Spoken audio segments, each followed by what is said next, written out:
Рамазан айының оразасының көбі кетіп асы қалды, сауаптың сүті кетіп майы қалды. Қадір түні сырты кетіп іші қалды, жұмалардың үші кетіп бірі қалды. Келе жатқан қадір түні мүбәрәк болсын.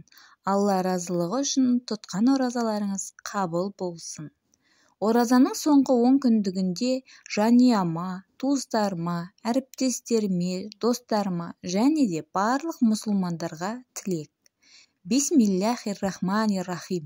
Альхамдулиллахи роббил аламин. Ораза кезінде тілеген тілегімді қабыл ет.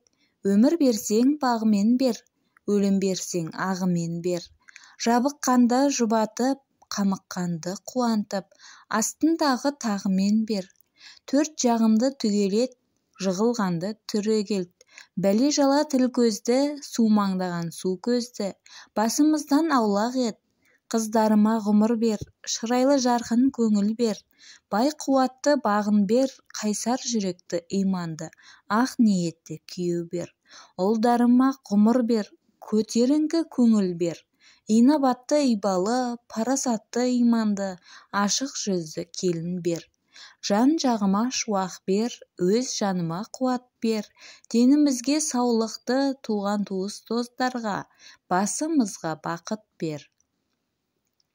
Өшірмегін өсіргін, кінәмізді кешіргін. Азаматты сандалтып, аналарды жылатып, шайқалтпағын бесігін. Тыныштық бер еліме, туып өскен жеріме. Тілегімді тілеген, ақ періштем жеткізген. Жаратушы иеме. Әмин. Аллаху әкбар.